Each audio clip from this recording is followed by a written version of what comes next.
Dang, y'all early. This crazy. Yo, we live. Sure are. I'm eating a mint because I really don't feel good. So I'm trying to kill the nausea. And I don't have any ginger ale. Um to all the anime watchers that are watching, it may be all of you, it may be none of you. But oh, yeah, let me not put that too low. I'm wearing my Dragon Ball Z shirt. Yo, ARSM. Agua. All right. Can y'all hear me okay? Testing, testing. 1, 2, 3.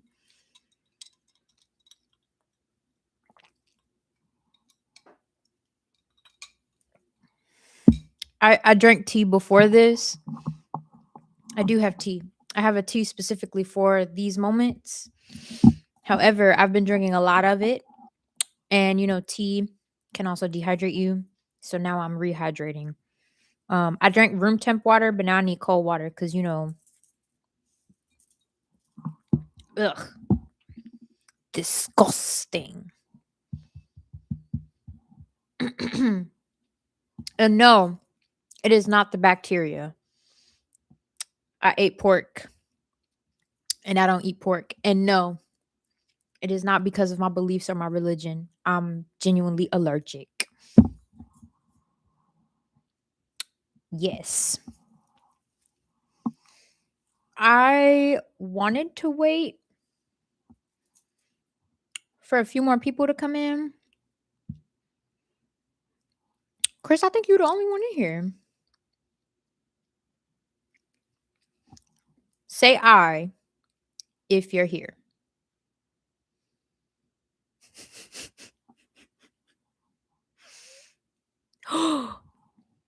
Oh my gosh.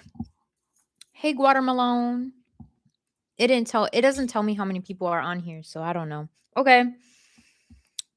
Is that mom or my brother?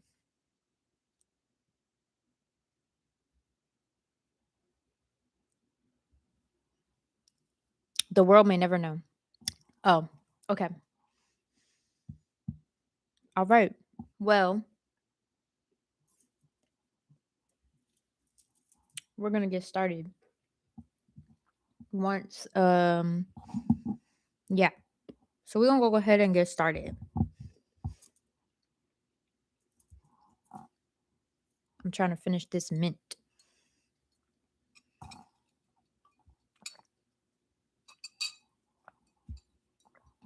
Yup. I hope y'all didn't hear that. Swallowing. Alrighty. Well, let's get it done. Okay. Actually, hold on. Uno segundo, por favor. Uno segundo.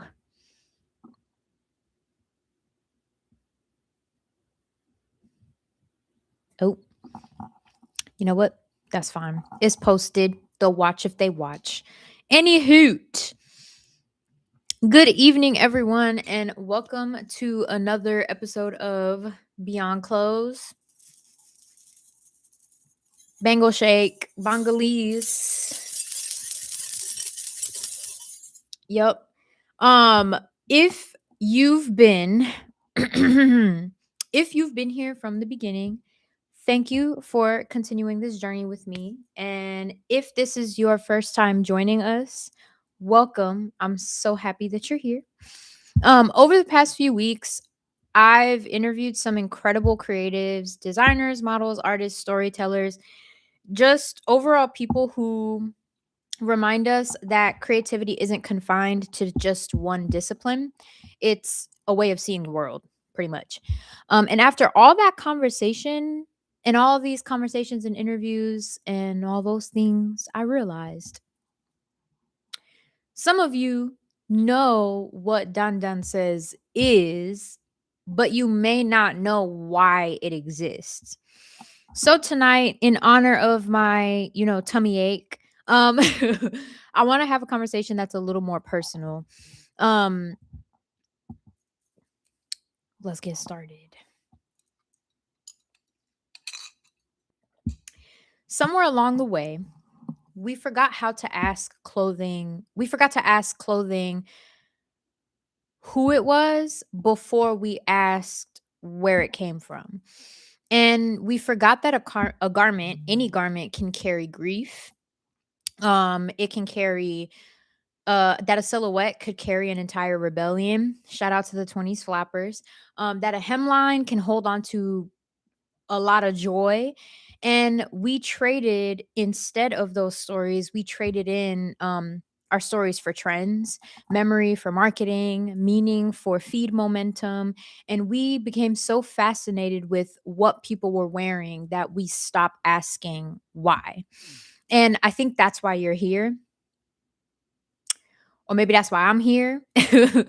But welcome to today's special conversation. The writer, the story, and the wardrobe. The story is normally the paradigm, but for those of you that have been here, wink, wink.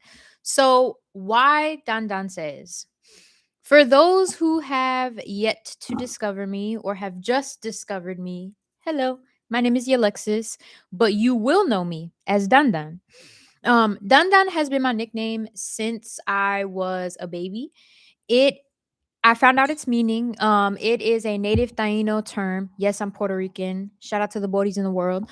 But it is a native Taino term that means someone who has a natural sense of style. And over time, the nickname that was bestowed upon me by my biological father, who wanted me to get into law school, it became something that was so much bigger than a nickname, and it became my identity and honestly my perspective on life. And so whenever people hear the word fashion, they usually think of trends, new collections, celebrity outfits, what's in, what's out, and who wore it best, right? I think we can all come to a consensus. I'm in the MFN house. Yo, yo, yo, Jade. Welcome to the show. It was just an intro, but you're just in time, like always. But to run that back, whenever people hear the word fashion, they usually think of trends, new collections, celebrity outfits, what's in, what's out, and who wore it best. And although I love and typically tend to enjoy having these conversations, DanDan doesn't really identify or relate with them. This is not just another fashion blog that reports on fashion. Let me say that again. DanDan Says is not another fashion blog that reports on fashion. I am someone who misses the conversations fashion used to have with the world. Think of me as the fashion industry's old friend, and my blog is helping remind it of the stories that it's forgotten. And I don't write about fashion because I want to tell people what to wear. I write about fashion because I want to remind people why we wear anything at all. My existence as a fashion storyteller is to remind people that fashion is about the quiet things we communicate before we even say hello. Oh no!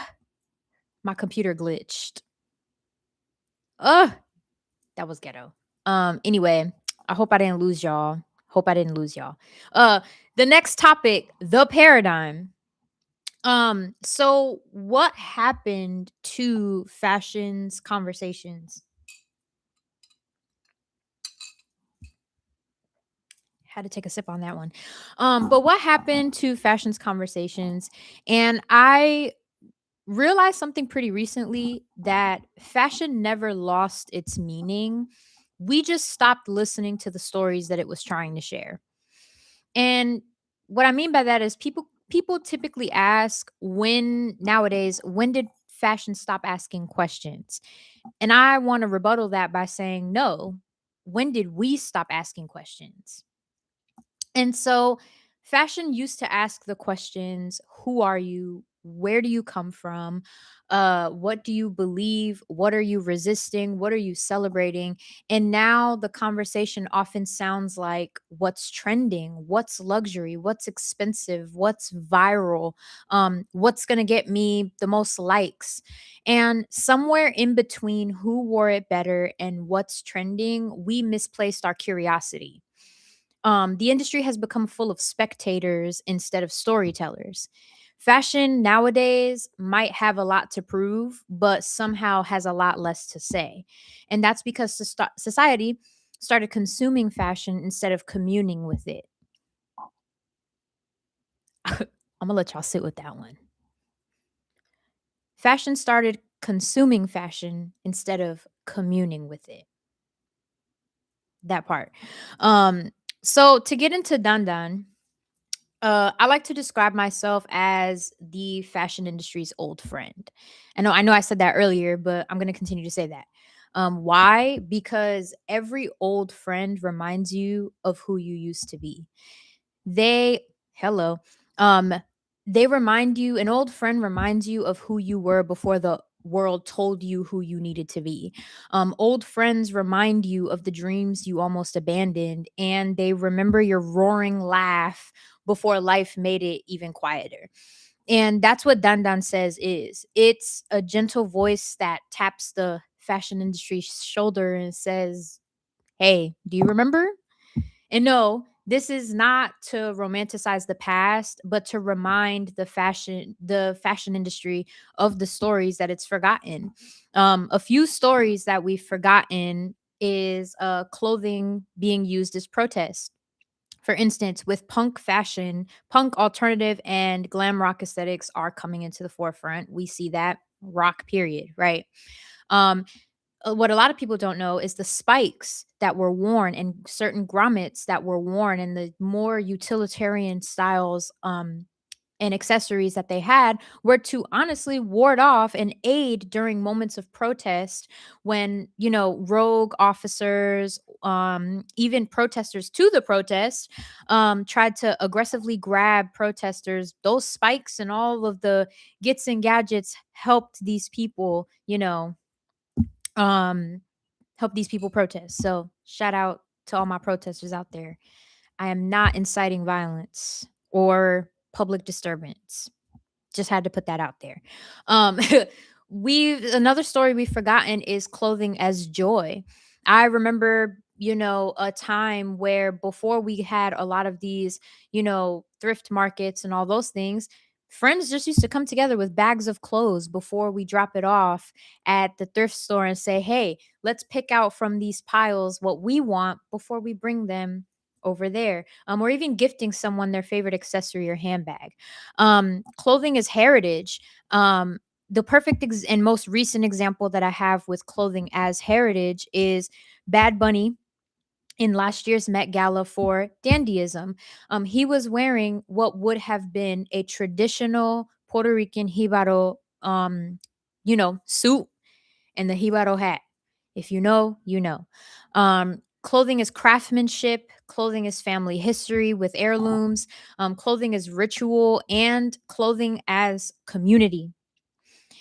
And before we move on to the next topic, I just want to ask the audience so you can comment down below. When was the last time somebody asked you why you loved a piece of clothing?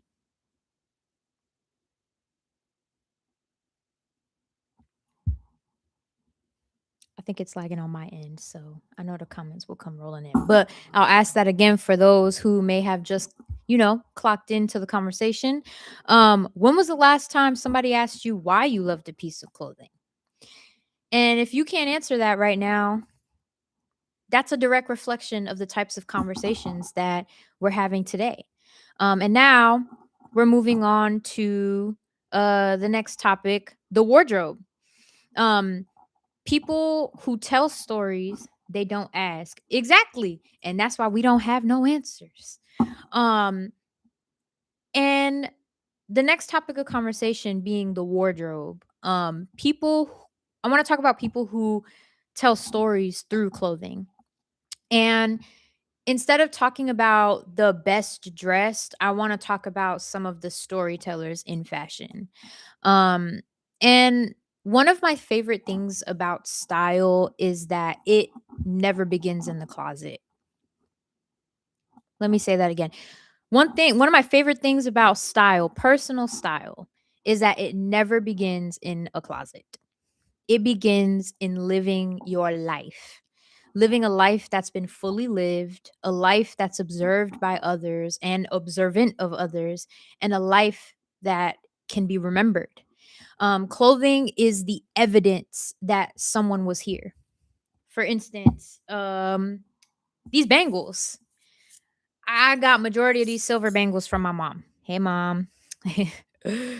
I don't know if that exposed me a little bit, but hey, girl. Um, but a lot of these silver bangles I took from my mom. Um, and she wore them and she lived an entire life before I even took them and started wearing them. Facts. Exactly, mom. Um, but clothing, every piece of clothing, every accessory is the evidence that somebody was here. Come on, Bongalese. Let me do the Bongalese shake for my Bongalese sister girl in the audience. Yup. Hey. That was hello in Bengalese.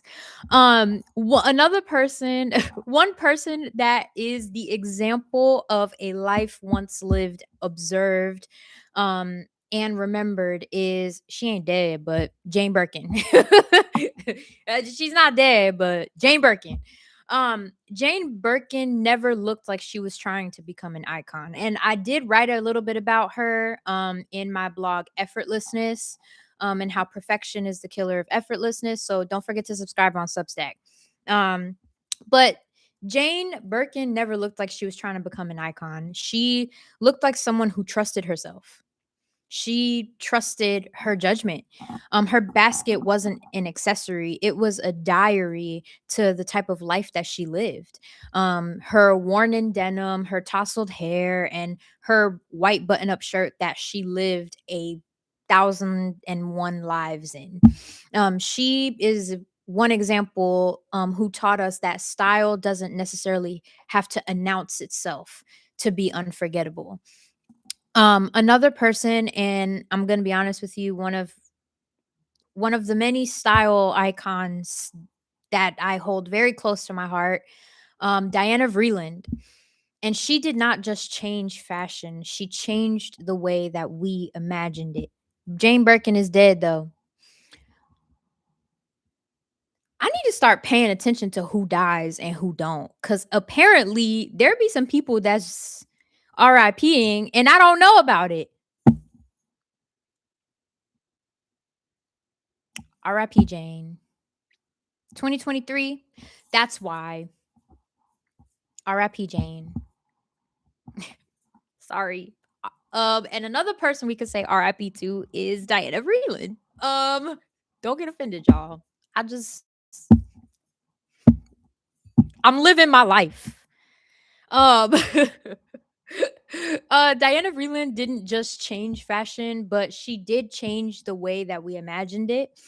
She reminded us that fashion wasn't meant to imitate reality. RIP Miss Jane Birkin and Diana. Exactly. Thank you, Michael.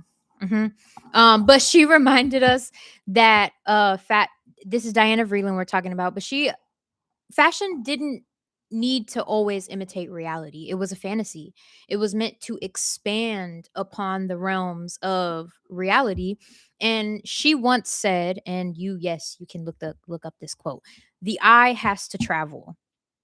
And that's exactly what she did. She took everyone's perception, everyone's vision, and took them on a journey and didn't just invite people to see clothing as garments, but as a possibility of what could be. The next person that I want to bring up, another person we gonna say RIP to, as well. Apparently, because I didn't know about Miss Birkin. I'm shook. I really am. But anyway, where have I been? But Andre Leon Talley. Now this one hurt.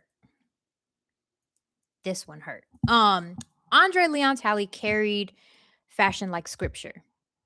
And if you haven't watched it, please go watch The Gospel as Told by Andre Leon Talley. It is an amazing film, and you can watch it on YouTube. So still sad to this day. Exactly. He but again, he carried fashion like scripture. Every story had context. Every designer had a lineage that was behind them. Every garment belonged to a conversation much larger than itself. And he reminded us that fashion deserves to be studied with the same reverence as literature, music, art, and history. Because it does deserve to be studied as much, and that as such, and that's why I'm here. Another one person we do not have to say RIP to, La Roche, the image architect himself. La Roche is not just another stylist. He reveals people. Behind every single look that he curates is a question that people forget to ask, but I don't. Who are you? Not who the internet thinks you want to become or what's trending this week, but who are you when the cameras go away?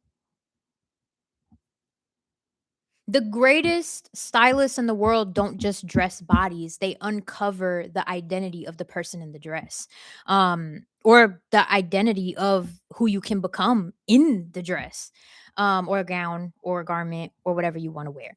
Another person that I want to bring up, not only is he a style icon, but his style philosophy, I do think that a lot of men do need to study, is Coleman Domingo. Love me some Coleman Domingo, y'all.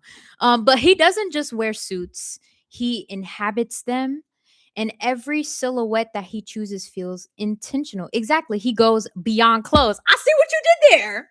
We gonna bangle shake to that. I had to give a bangle shake to that. But Coleman Domingo's silhouettes are intentional. Every color is specifically chosen, and he reminds us that elegance doesn't have to be perfection. It's presence. It's how you show up. Another person who is not only a style icon but just a freaking pop culture icon queen in general, Grace Jones. Grace Jones never asked fashion for permission to exist. She spoke a language, a stylish language, entirely on her own, meant for a very few select group of people to understand. She reminded us that style is literally one of the purest forms of freedom that you can achieve. Another person that Miss Jones, okay. Another person that I want to bring up is Dapper Dan. And when luxury looked away from Harlem, Dapper Dan looked inward, and he stitched Harlem into fashion history. What can I say? He reminded us that innovation often begins where exclusion ends. Shout out to Harlem, okay? A true pioneer. Absolutely. The Gucci logo. We would not have the Gucci logo. Louis Vuitton would not have their logo if it was not for Dapper Dan. And y'all can't come for me with a defamation suit because there are articles, studies, and Dapper Dan himself has said this. So take it up with the facts, not DanDan. Okay. I'm just here to say stuff. Iris Apfel. Ah, Iris. Ow! uh, ooh, I think he set the tone for all influence from Black Americans. Yeah. The main logo is Dapper Dan. Mm-hmm. But Iris, Iris. Oh my god, I miss you too, girl. Iris didn't collect pieces; she collected curiosity. Every necklace, every bangle, every oversized pair of glasses that she has wasn't just decoration. It was a chapter of the life that she lived, and everywhere that she turned and everywhere she went. She reminded us as well that getting older should never mean becoming smaller. Um, she is one of the in the words of my good sister girl, Margot, I don't know where you at, girl, but hey, I'm shouting you out. In the words of Margot, the silver fashion girlies, the golden fashion girlies. There we go. My bad. The golden fashion girlies. Okay. What can I say? Um, And if you notice something, none of these people became memorable because they followed fashion. Fashion followed them.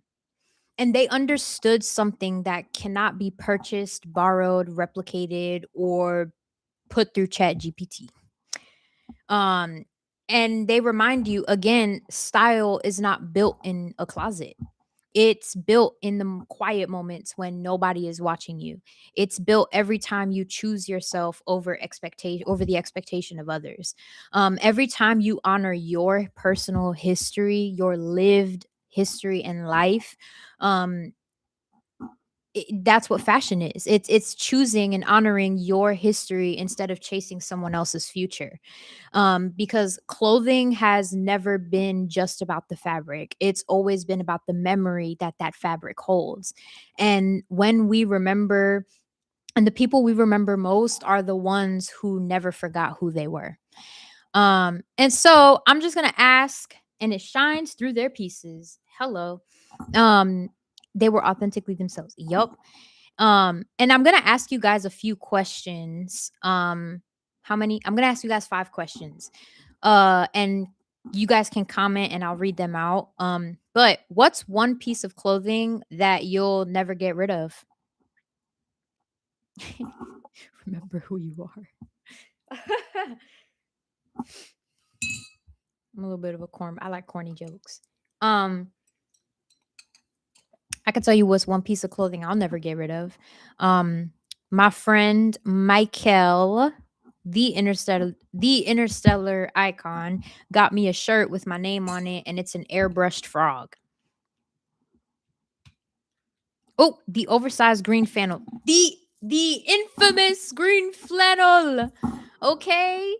Um, and this is more of a rhetorical question. It's a follow-up question to the first. But does that piece have a story? Mine does. And I know that green flannel do, but for those who don't know, it does. Um, and another question that I want you guys to answer is, do you think fashion has become too trend focused? No, this is gonna be a hot take. I don't. I do, but I don't. I think the way it's being consumed, again, we are consuming fashion. We are not communing with in fashion. And I think that's why it can feel a little bit trendy. But that's just my personal opinion. And who do you think tells stories? One of the people that I have not mentioned, who do you think tells stories through the way they dress?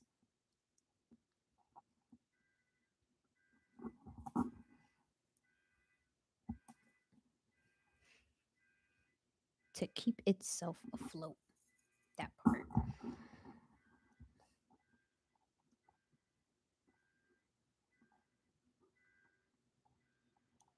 Tiana Taylor, 100%, 100,000%. Which in my recent reel that I dropped with RJ Brands Customs, we bring tag Tiana Taylor in there because I do want to see him with. I want to see RJ and Tiana Taylor collaborate with those McDonald's bags because they, in RJ's words, they're saucy.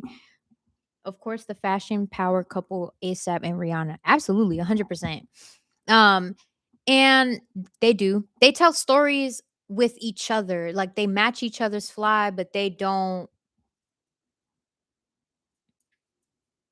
copy each other. Wisdom K, absolutely 100%. Wisdom K is one.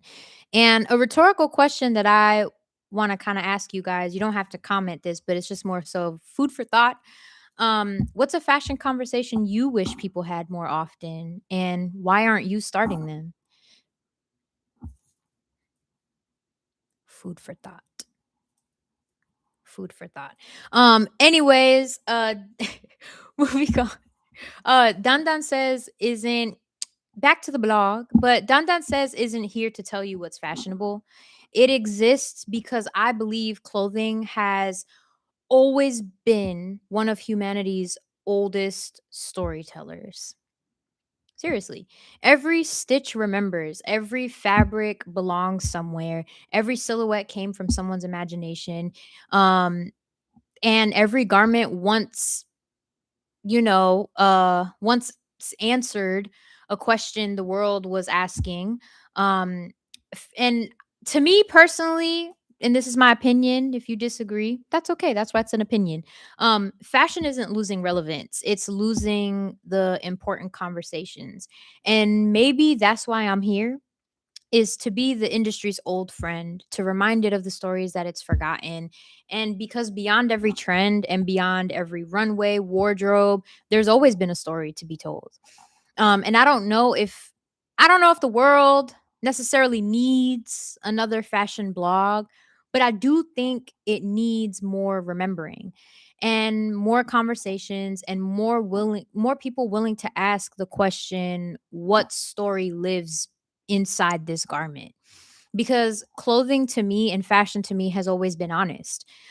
We just stopped listening long enough to hear what it had to say. And so if DanDan says becomes anything, I hope it becomes a place where fashion remembers its humanity.